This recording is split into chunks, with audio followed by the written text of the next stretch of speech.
Les amis, bonsoir. Ou je dirais même bonjour.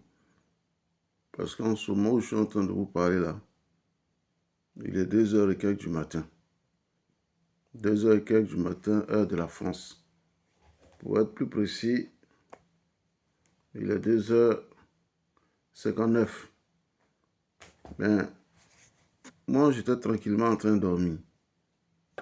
Le monsieur qui est là-haut là, lui qui est au ciel là, notre papa là, il m'a réveillé. Il m'a réveillé à 2h49. 2h49, 2h50, si est bonne mémoire. Il dit, il va au salon. Il va t'asseoir. Je vais te raconter une petite histoire. Je suis venu m'asseoir. Ce que j'ai porté la bille là, c'est pyjama. Hein. Je suis en pyjama. Je suis venu m'asseoir. Il me dit, il a une petite histoire à m'expliquer. Et que de prendre la Bible, d'aller dans Luc 10. Lui va m'expliquer la petite histoire qu'il a à m'expliquer.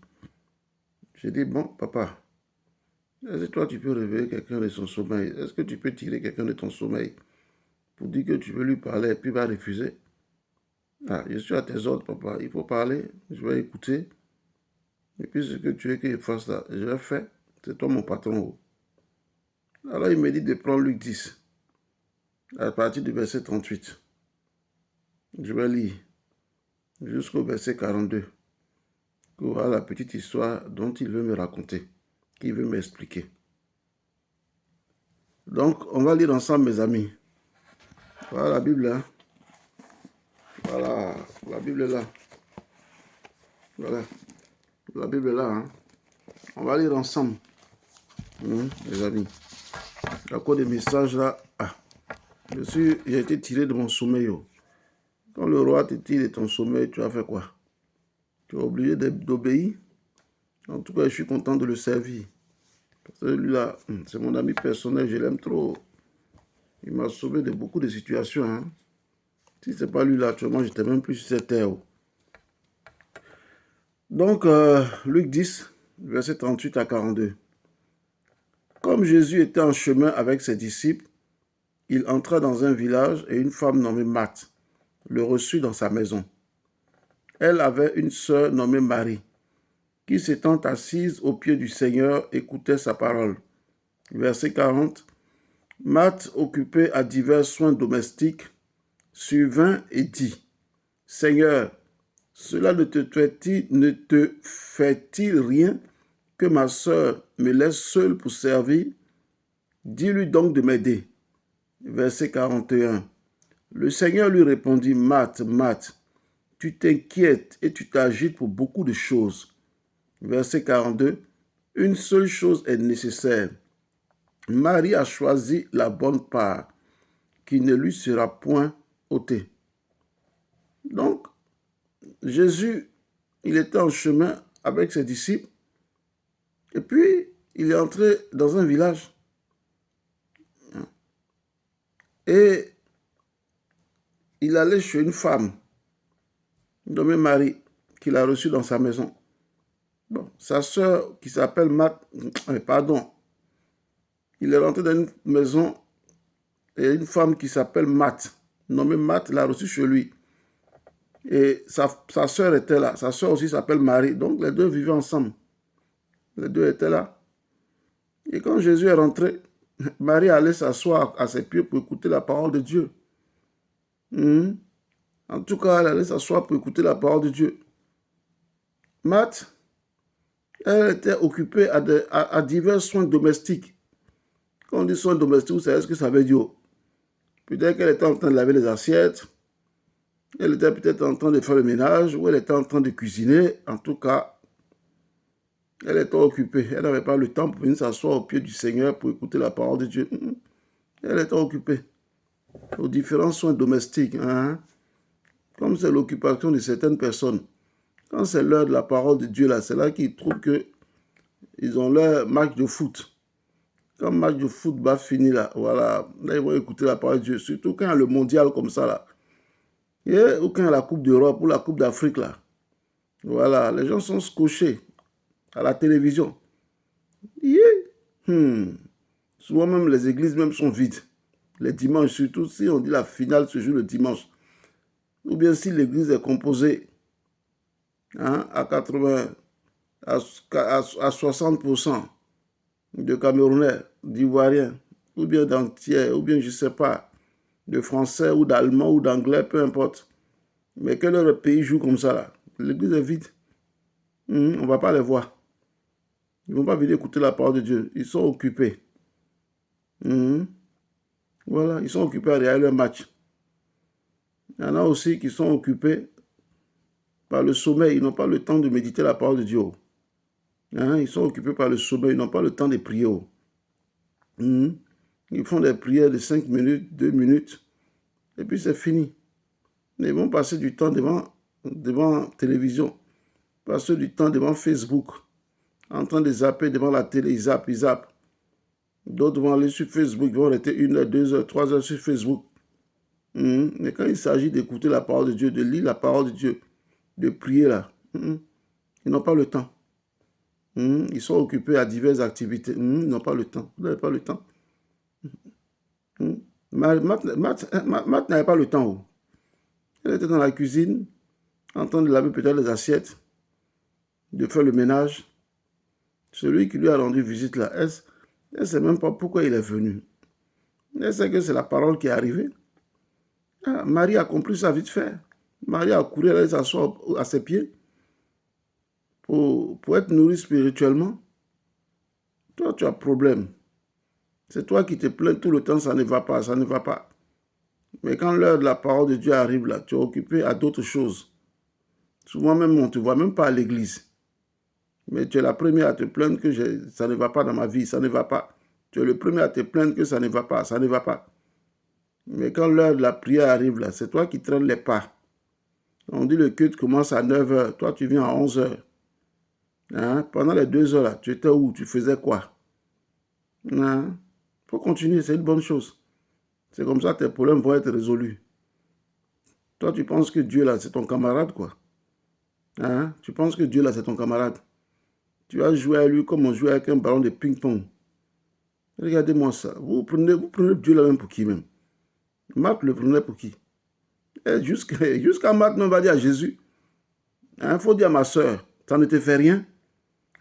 Ça ne te fait rien que moi, je sois en train de faire d'être occupé à divers soins domestiques. Ça ne te fait rien. De me laisser seul pour servir, au lieu de dire à ma soeur de venir m'aider. Jésus, tu ne peux pas dire à ma soeur Marie de venir m'aider. Depuis que tu es arrivé là, c'est moi seul ici dans la cuisine.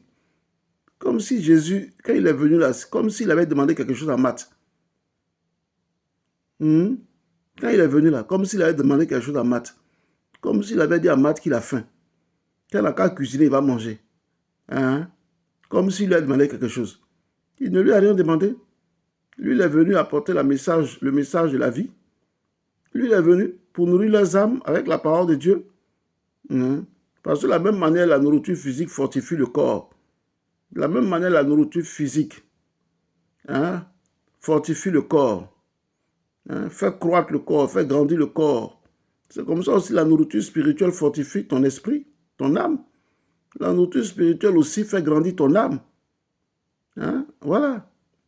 Le corps là va mourir, mais l'âme là ne mourra pas. Le corps là va être enterré, devenir poussière. Le corps dont tu prends soin là, tu passes 1 heure de temps devant un miroir, maquillé sur maquillé, fard à jour, rouge à lèvres, faux cils, faux paupières, faux ongles, tout ce qui est faux vient du diable. Mais tout ce qui est vrai vient de Dieu.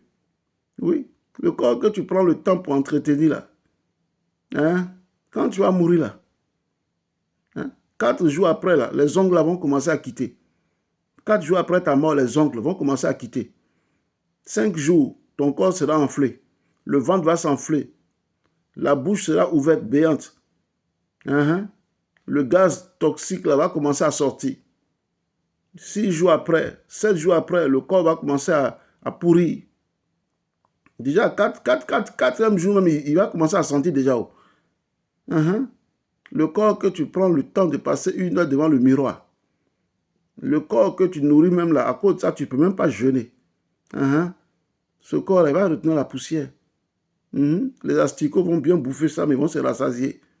Les vers vont bien bouffer, ils vont se rassasier. Au lieu de prendre en compte d'abord le salut de ton âme, c'est de la chair dont tu t'occupes. La chair, la chair, la chair. Nourriture, manger. Tu ne peux même pas jeûner. Sommeil, sommeil, sommeil. Tu ne peux même pas prier. Facebook, Snapchat. Et quoi d'autre encore? En tout cas, les réseaux sociaux, toi-même, tu connais. Tu connais. Mais pardon, ma soeur, pardon, mon frère. Il faut sécuriser ton âme.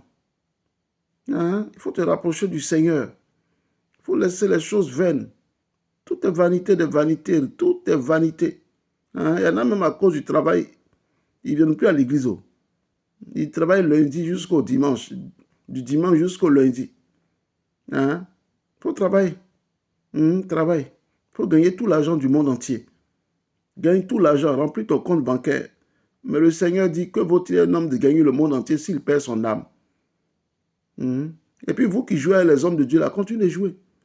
Vous pensez que les hommes de Dieu sont vos camarades? Marthe a cru que Jésus était son camarade. Jusqu'à il donne commission à Jésus, notre papa. Il faut parler à ma soeur Marie. Ça ne te fait rien. Ça ne te fait rien, Jésus. Moi, je suis en train de travailler. Je suis en train de faire des travaux ménagers. Peut-être je suis en train de cuisiner ou je suis en train de laver les assiettes. Et puis, ma soeur Marie assise, et puis toi, tu ne lui dis rien. Elle prend Jésus comme son camarade. Elle pense que c'est son ami de jeu. Son ami, c'est un ancien ami de classe. Elle pense que c'est son camarade. Elle parle à Jésus comme si c'était son camarade, même un camarade même là. Quand on lui parle souvent même avec respect. Voilà. Vous qui parlez aux hommes de Dieu, qui ne savez pas parler aux hommes de Dieu, là, continuez. C'est une bonne habitude, continuez. Dieu dit celui qui se sanctifie encore davantage. Celui qui se souille, il n'a qu'à se souiller encore davantage. Continuez. Vous les chrétiens, on ne vous dit pas la vérité. Celui qui vous dit la vérité là, c'est celui-là que vous haïssez. Celui qui vous dit la vérité là, c'est lui-là même que vous détestez. Vous trouvez qu'on vous juge. Mais le Seigneur a dit, ce n'est pas ceux du dehors qu'on doit juger, mais c'est ceux du dedans qu'on doit juger. C'est-à-dire que ce n'est pas les païens nous on doit juger. Mais on peut juger les chrétiens. Continuez. Vous ne respectez pas les hommes de Dieu, non? Continuez. Les hommes de Dieu jeûnent, ils prient pour vous. Quand vous êtes bénis là, voilà, c'est là où vous savez que ce n'est pas un homme de Dieu. C'est là où vous savez que l'église, elle est petite. C'est là que vous savez qu'il n'a pas voiture, il n'a pas écran géant. C'est là que vous savez qu'il n'est pas riche. Mais quand tu venais là, tu as trouvé richesse avec lui, tu as trouvé voiture, tu as trouvé écran géant, mais tu t'es assis. Parce que tu t'en as besoin. Parce que tu reconnaissais en ce temps-là que c'était un homme de Dieu, que l'onction qu'il avait là pouvait te sauver. Mais dès que tu as eu ce que tu veux, tu lui lances des pierres. Tu le vilipends partout. Tu l'insultes partout. Mais ce n'est pas étonnant. Ceux qui criaient « Crucifiez-le, crucifiez-le » qui criaient sur Jésus, là, on n'a qu'à le crucifier là. C'est les gens qu'il a nourris. Parmi les 5000 hommes dont il a nourri là, avec ces 5000 hommes dont il a nourri, avec le pain et le poisson là, jusqu'à il est resté 12 corbeilles. 12 corbeilles de pain et de poisson. Il dit, ne jetez rien. Donnez-le, ils vont amener ça chez eux à la maison. Ils étaient les premiers à crier, crucifiez-le, crucifiez-le. Il a guéri 10 lépreux. Parmi eux, il y a un seul qui est revenu en arrière, et puis qui même, un païen, c'est-à-dire un non-juif. Ceux qui disent connaisseurs de la parole de Dieu là, ils ont été ingrats, ils sont partis, ils ne sont jamais revenus. Continuez. Les hommes de Dieu là, faites attention, Faites attention. La familiarité entre toi et puis un homme de Dieu là, c'est un danger, C'est un danger. Quand vous êtes familier à un homme de Dieu là, c'est un danger. La familiarité entre Jésus et Marthe, c'était un danger. Elle parlait au maître comme si elle parlait à un camarade de jeu. Qu'au Jésus, il faut dire à ma soeur Marie, elle n'a qu'à venir m'aider. Ça ne te fait rien que Marie soit assise là. Attends, elle est en train d'écouter la parole du maître. Donc toi, ce que le maître est en train de faire là, c'est zéro, quoi. Ce n'est rien. Marthe s'en fout de ce que Jésus était en train de faire. Il était en train de dispenser la parole de Dieu à Marie. Marthe s'en fout. Pour elle, ça n'a aucune importance. Ce qui est le plus important, c'est ce qu'elle est en train de faire. Et que elle, sa soeur Marie, doit venir l'aider. Jusqu'à elle envoie Jésus. Comme si elle envoyait son enfant. Il faut dire à ma soeur de venir m'aider. Hein? C'est au maître que tu parles comme ça. Il y a beaucoup de chrétiens comme ça. Il y a beaucoup de chrétiennes comme ça dans nos églises, dans nos assemblées, qui parlent comme ça aux hommes de Dieu. Continuez. C'est un bon travail, vous avez eu sur cette terre pour le faire. Manquez du respect aux hommes de Dieu. Oui, oui, manquez-leur du respect. Il y en a même qui vont te dire, pasteur, je t'appelle. Hein. Tu ne vas jamais entendre, tu ne vas jamais voir leur appel. Il y en a même qui vont te dire, ah, pasteur, tu m'as appelé, tu ne m'as pas eu. Ah, c'est gentil. Dimanche, je serai au culte. Hein. Dimanche, tu regardes là, ils ne viendront pas. Il y en a même, tu leur donnes rendez-vous, ils vont te dire, pasteur, j'arrive. Le jour du rendez-vous, là, tu ne les vois pas. Ils n'appellent pas, ils ne s'excusent pas. J'ai des collègues pasteurs comme ça qui discutent souvent avec moi, qui m'expliquent un peu ce qui se passe dans leur assemblée, le comportement des chrétiens dans leur assemblée. Ils disent, oh, mes amis, c'est pas tout. C'est pas tout. Surtout en Europe ici, où les gens pensent que le fait d'être en Europe, ou le fait de naître en Europe leur donne tous les droits. Ici, il y a tous les droits. Il y a même le droit de manquer du respect aux parents. Il y a même le droit de manquer du respect aux parents. Ces enfants, ils ont ce droit ici. Donc les chrétiens pensent que c'est la même chose. Ils ont le droit aussi de manquer de respect à leur pasteur. Continuez. Matt. Matt. Il dit à Jésus, carrément, ça ne te fait rien que moi, je sois en train d'être occupé à des soins domestiques et puis ma soeur Marie est là assise à tes pieds en train d'écouter la parole de Dieu. Ça ne te fait rien que tu lui dis de venir m'aider. Comme si ce que Jésus était en train de faire n'avait aucune importance. Et Jésus, lui aussi, pour lui, il ne reste pas à l'étranger. Ça veut dire quoi? Ça veut dire que lui aussi, il ne se laisse pas faire. Et il a dit clairement à Marie, à Matt plutôt, il dit, Matt, tu t'inquiètes, tu t'agites pour beaucoup de choses. C'est ce qu'il a dit au verset 41. Et au verset 42, il a rajouté, une seule chose est nécessaire. Marie a choisi la bonne part qui ne lui sera point ôtée. Matt, toi, la part que tu as choisie là, elle va t'être ôtée. Continue de faire tes soins domestiques. Soins domestiques là, ça va t'être ôté. Mais la parole que Marie est en train d'écouter là ne lui sera jamais ôtée. Ça sera gravé dans son âme pour l'éternité. Ça sera imprimé dans son esprit pour l'éternité. D'ailleurs, c'est cette parole-là même qui va la prendre par la main pour l'amener au ciel. Donc vous les chrétiens là, impolis là, irrespectueux, mal élevés. Parce que ce n'est pas Jésus qui vous a élevé, c'est Satan qui vous a élevé. Qui ne respectez pas l'autorité des hommes de Dieu dans les églises là. Continuez. Continuez. Les hommes de Dieu se saignent à blanc pour vous. Jeûne, prière. Il y en a même qui veillent toute la nuit pour préparer vos queues d'âme, vos queues d'âme. Il y en a qui jeûnent, qui veillent toute la nuit pour préparer des messages afin de venir vous nourrir. Mais tout ça là, vous prenez, vous jetez à la poubelle. Vous les traitez de tous les noms. Vous les traitez de tous les noms. Vous les traitez de tous les noms. Voilà. Vous avez ce que vous voulez. C'est les hommes de Dieu qui sont devenus maintenant vos ennemis. Continuez. C'est une bonne chose. Allez, je vous laisse. Moi, je vais prier un peu. Je vais retourner au lit parce que tout à l'heure, je suis témoin d'un mariage. Je vais aller célébrer un mariage. Mariage qu'on célèbre à Paris ici et puis après, les gens te laissent, ils s'en vont. Quand ils sont bénis là, oh, ils courent, ils s'en vont. Je vais aller encore célébrer. Et le temps me dira. Mais bon, on fait l'œuvre de Dieu. On ne le fait pas à cause des hommes, on le fait à cause du Seigneur. C'est à cause du Seigneur qu'on fait l'œuvre de Dieu, ce n'est pas à cause des hommes. Si c'est à cause des hommes là, il y a longtemps, on a déposé même ça. Et puis on est passé à autre chose. Mais c'est l'œuvre de Dieu qu'on fait. Tu montes, tu descends, tu ne peux pas enlever la main à la charrue. Tu vas garder ta main à la charrue, tu vas continuer l'œuvre. On t'insulte ou on ne t'insulte pas ou tu continues. Oui. Nous sommes des condamnés. Oui. Que nous soyons pasteurs, ouvriers, nous sommes des condamnés. Des condamnés à servir Dieu jusqu'à ce qu'il nous rappelle un jour auprès de lui. Allez.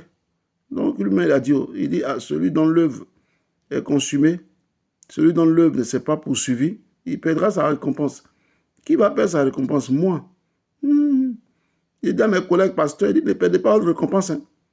On est au coï, comme on dit chez les Dibons, on est au coï avec Jésus. Ça veut dire quoi? Ça veut dire on est collé à Jésus. On est serré à Jésus. On va continuer l'œuvre jusqu'à ce que le Seigneur nous rappelle auprès de lui, avec la joie, avec les pleurs, avec le chagrin, avec la tristesse, on va continuer. Alors, j'ai fini. Il de vous transmettre le message. Non, le message, c'est pour vous. Moi, j'ai fini ma mission. Je vous transmets le message. J'ai prié. Puis j'allais me reposer pour aller à mon mariage. Alors, au revoir. Bonne nuit à vous. Ça sera la prochaine fois. Si le patron me réveille encore, il m'appelle encore pour venir vous parler, je vais venir, je ne vais pas hésiter. À bientôt. Au revoir.